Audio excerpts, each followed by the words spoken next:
नमस्कार, स्वागत है आपका मुनाफे की मंडी में, जहां हम आपको कमोडिटी मार्केट की तमाम बड़ी खबरें बताते हैं। साथ ही आपके लिए हम ट्रेडिंग कॉल्स भी लेकर आते हैं। आज हमारे साथ 5 मेहमान हैं। भूपेश शर्मा है, टेक्निकल एक्सपर्ट है बीकानेर से। अमित सजेजा हैं मोतीलाल ओसवाल से। तरुण सत्संगी है सिल्क रूट से। वीरेंद्र वकील हैं पैराडाइम कमोडिटी एडवाइजर से। और कमर्स सदरी हैं अवांस ग्रुप से। आप सभी मेहमानों का ईची नाउ स्वदेश पर स्वागत है। सबसे पहले टॉप 10 खबरें आपको बता दें।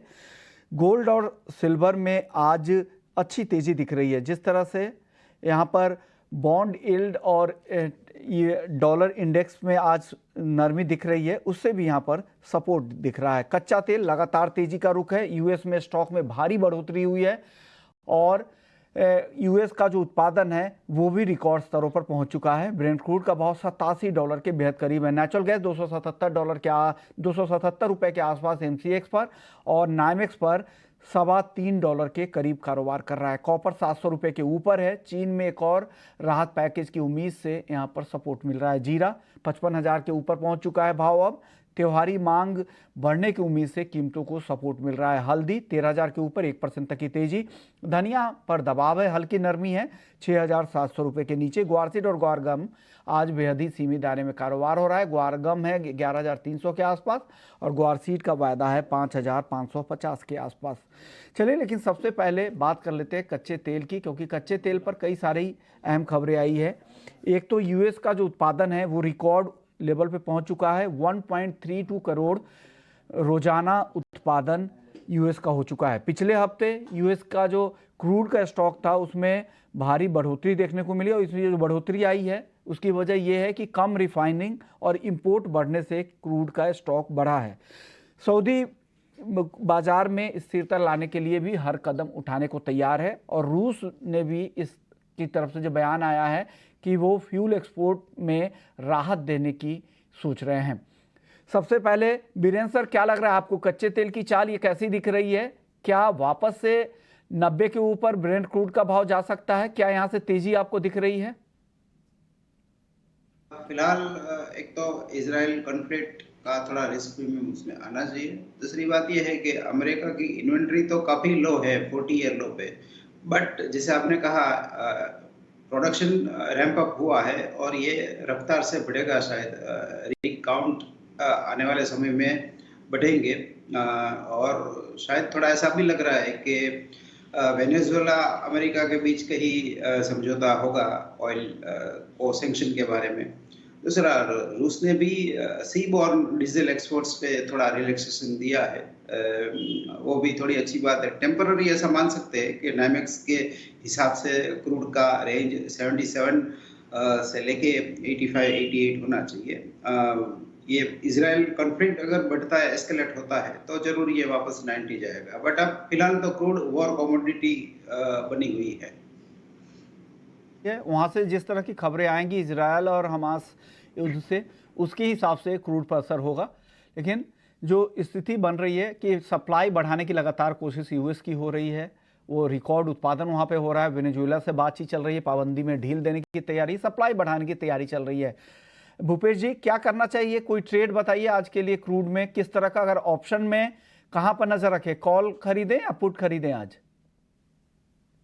जी नमस्कार सर। नमस्कार। क्रूड ऑयल की बात करेंगे तो क्रूड ऑयल का चार्ट का स्ट्रक्चर अभी भी नेगेटिव ही बना हुआ है और अच्छी गिरावट हमने कल और परसों दोनों दिन के ट्रेडिंग सेशन में देखी। आज बाजार गैप के साथ खुला है, तो मुझे उम्मीद है कि बाजार हो सकता है कि दोपहर के बाद इसमें एक गिरावट देखने को मिले। 7,000 या 7,000 के आसपास का क्रूड जहां भी मिलता है वहां बिकवाली करनी चाहिए फ्यूचर्स में, और 7,050 के ऊपर का स्टॉप लॉस लगाना चाहिए। नीचे में 6,920 और 6,850 के लक्ष्य संभावित रहेंगे। आप भी सहमत है भूपेश जी को? आपको भी लग रहा है कि ऊपर में यहाँ पर और थोड़ी तेजी आ जाए तो हम बेच के जाना चाहिए हमें? अमित जी, आपसे मेरा सवाल था। ओके। जी नमस्कार। देखिए, जो आपने फंडामेंटल फैक्टर्स फिलहाल बोले, इसमें जस्ट एक मैं ऐड करना चाहूंगा कि हालांकि सप्लाई तो ज्यादा हो ही रही है। जो यूएस की है 13 मिलियन के ऊपर पहली बार पेंडेमिक के बाद पहुंची है उनकी सप्लाई। सेकेंडली, डिमांड डिस्ट्रक्शन की भी पॉसिबिलिटीज पिछले हफ्ते हमने देखी थी, जब गैसोलीन 4 वीक का जो रोलिंग एवरेज था वो करीबन 25 साल के लो पे आ गया था, या वीक ऑन वीक भी 8 मिलियन बैरल का ही डिमांड गैसोलीन में देखने मिला था, जो भी एक 23 साल का लो था। तो कहीं ना कहीं $95 से $100 के करीब जब प्राइसेस पहुंची थी, ऐसा लगता है कि मार्केट ने अपनी एक सीलिंग हिट कर दी थी, जिसके बाद एक बड़ा डिक्लाइन देखने मिला है। मार्केट जरूर एक पॉज पे आया था, एक उछाल देखने मिला था हफ्ते की शुरुआत में इजराइल और हमास के कॉन्फ्लिक्ट की वजह से, लेकिन क्योंकि ग्राउंड पे सप्लाई डिसरप्शन फिलहाल नजर नहीं आ रहा है, इसके चलते सेलिंग रिज्यूम हुई है। अब मैं मानता हूं कि यहाँ पर उछाल पे बिकवाली करना सही रहेगा शॉर्ट टर्म बेसिस। 7010 के करीब में फ्यूचर्स में सेलिंग की सलाह देना चाहूंगा, 7090 के आसपास का स्टॉप होगा। डाउनसाइड में मेरा मानना है कल रात को जो लोज दिखे थे वो देखने मिलेंगे 6880 के करीब। इसी चीज को अगर ऑप्शंस के थ्रू प्ले करना चाहें तो 7000 का पुट लिया जा सकता है 100 के करीब, जो फिलहाल अभी 120-25 के आसपास चल रहा है। टिप पे बाइंग करें, 70 का स्टॉप लें और अपसाइड में 160 तक के टारगेट लिए जा सकते हैं। या तो आप 7000 के ऊपर इसे बेचें या पुट के जरिए भी जा सकते हैं। मार्केट वॉलेटाइल है तो बेहतर यही होगा कि ऑप्शंस के साथ जाए। 7000 के स्ट्राइक की पुट आप खरीद सकते हैं। गोल्ड सिल्वर की बात कर लेते हैं। हालांकि जो कल महंगाई के नंबर्स आए थे बीरेन सर, उस जो सीपीआई के नंबर सितंबर के आए थे यूएस में, अनुमान से ज़्यादा थे, उस वजह से बॉन्ड डील में थोड़ी बढ़ोतरी भी हुई, लेकिन अब हल्की यहाँ पर नरमी भी दिख रही है, 4.66% के आसपास है। और डॉलर इंडेक्स लेकिन 106 के ऊपर वापस से टिक गया है। क्या लग रहा है आपको, किस तरह की चाल गोल्ड सिल्वर की दिख रही है? हालांकि आज के सत्र में तेजी है, लेकिन ये तेजी आपको टिकाऊ दिख रही है गोल्ड की भी और सिल्वर की, बीरेन जी? पर्टिकुलर गोल्ड में स्लो मोशन तेजी लग रही है, जिसको वो सेक्युलर नेचर की जो बुल मार्केट कहते हैं ऐसा, क्योंकि चाइना में करीबन स्पॉट गोल्ड $140 के प्रीमियम में बिक रहा है, क्योंकि वहां गोल्ड इंपोर्ट के कोटा रिस्ट्रिक्टेड किए गए हैं। थोड़ा कुछ कैपिटल कंट्रोल्स भी आया है रशिया में वापस। चाइना में भी ऑफशोर अकाउंट्स बंद किए गए, तो वो भी इनडायरेक्ट कैपिटल कंट्रोल है। ये सब देखते हुए मुझे ऐसा लग रहा है कि सोना कहीं अगले 3-4 महीने में, मीन्स में वो फोर्थ क्वार्टर एंड की बात करूं तो एवरेज कहीं हम 2020-2050 तक शायद देखेंगे, क्योंकि जो भी मिडिल ईस्ट रिस्क प्रीमियम है अभी वो पूरा बिल्डअप नहीं हुआ है। गोल्ड में बताइए क्या टारगेट, क्या है स्टॉप लॉस, क्या है, आप बताएं लेवल्स। अमित जी आपसे मेरा सवाल था। जी, देखिए शॉर्ट टर्म बेसिस गोल्ड में मैं 57,900 के करीब बाइंग की सलाह देना चाहूंगा। 58,350 58,350 का टारगेट होगा इस ट्रेड के लिए। 57,700 का स्टॉप होगा। 900 पे खरीदे गोल्ड और 58,350 के लिए। भूपेश जी आप चांदी में बताइए किन लेवल्स का ध्यान रखें, क्या टारगेट, क्या स्टॉप लॉस है चांदी में?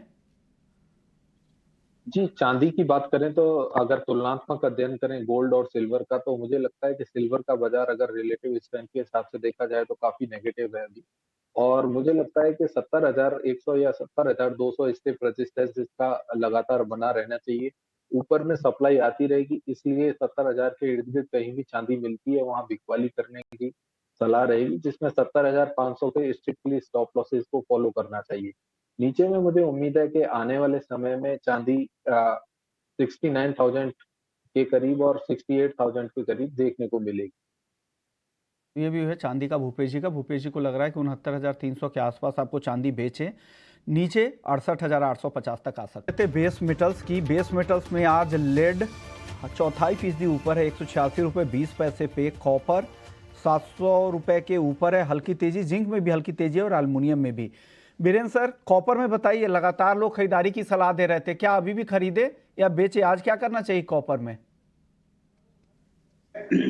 थोड़ा सा बाउंस है तो मैं सेल साइड में जाऊंगा।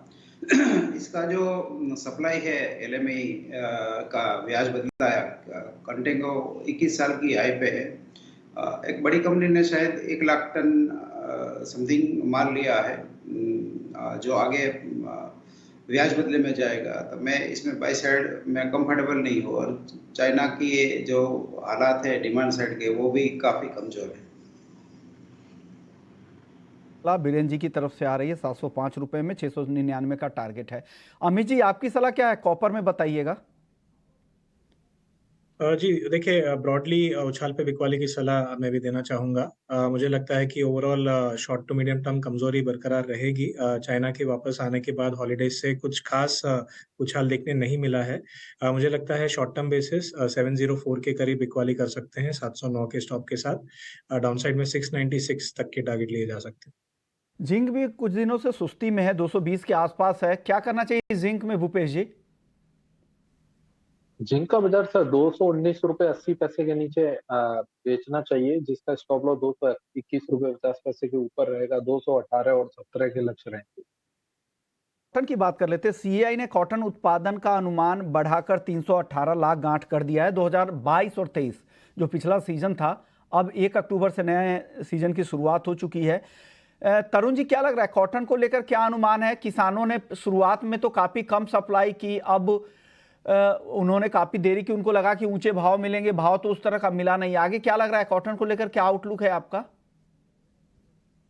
हाय गुड मॉर्निंग विश्व मोहन जी। लास्ट 1 वीक के अंदर देखें तो कॉटन के अंदर हमने 5% से ज्यादा का करेक्शन आते हुए देखा। उसके पीछे सिंपल रीजन ये है, मंडीज में अराइवल पिकअप कर रहे हैं। 70 से 80 हजार बोरीज का अराइवल हो रहा है, जो कि एनी टाइम 1 लाख को क्रॉस कर जाएगा। साइमल्टेनियसली देखिए, लास्ट ईयर हमारा जो अनुमान था क्रॉप का वो 360 लाख बेल्स का था, और हम उस पर स्टिक किए है। साइमल्टेनियसली हमारा ऐसा मानना है लास्ट ईयर के कंपैरिजन में क्रॉप थोड़ा कम होगा, लेकिन स्टिल क्योंकि कैरी ओवर स्टॉक बहुत हाई है, तो उसका सीधा सीधा इम्पैक्ट हमने प्राइस पर आते हुए देखा है। डिमांड ग्लोबली बहुत वीक है और डोमेस्टिकली भी नहीं है, तो कहीं ना कहीं लगता है कि शॉर्ट टर्म में अराइवल जैसे जैसे पिकअप करेगा, प्रॉब्ली इस मंथ के एंड से कॉटन के अंदर फर्दर करेक्शन देखने को मिलेगा। सदरी जी, मसालों में बताइए, काफी वॉलेटाइल है। जीरा और हल्दी में क्या करना चाहिए सदरी साहब? सर जीरा और हल्दी में हमने देखा है कि सर पिछले एक हफ्ते में काफी करेक्शन देखने मिला है। स्पेशली हल्दी ज्यादा करेक्ट हुई है कंपेयर टू जीरा। और सर हल्दी में एक चीज ये भी ध्यान में रखने लायक होगी कि सर अभी जो कॉन्ट्रैक्ट है हल्दी में वो दिसंबर मंथ है, बिकॉज अक्टूबर तो अभी एक दिन के बाद डिलीवरी में चला जाएगा। दिसंबर लास्ट मंथ है सर ये क्रॉप साइकिल का, तो इसलिए उसमें तेजी तभी आएगी जब उसमें कोई फिजिकल में डिमांड आएगा, क्योंकि वो दिसंबर महीने में कमिंग सीजन का मैं नहीं समझता कि ज्यादा अनुमान या ज्यादा कोई एक्सपेक्टेशन तब तक क्लियर हो पाएगी। तो सर टर्मरिक में मैं फिलहाल सर ज्यादा बुलिश सलाह नहीं दूंगा। जब आप ग्वार पे दीजिएगा तरुण जी। सॉरी, ग्वार में क्या करना चाहिए? क्या लग रहा है ग्वार में सर? आई थिंक अभी डिमांड बिनाइन है और मार्केट स्टेबल हो चुका है आफ्टर रिसेंट करेक्शन। हमारा ऐसा मानना है फर्दर थोड़ा सॉफ्टनेस रह सकता है and demand probably will start picking up from November onwards. So ultimately मुझे ऐसा लगता है कि benign activity will continue in this counter. Okay, शुक्रिया आप सभी मेहमानों का, आप लोगों ने वक्त निकाला। मुनाफे की मंडी में इतना ही।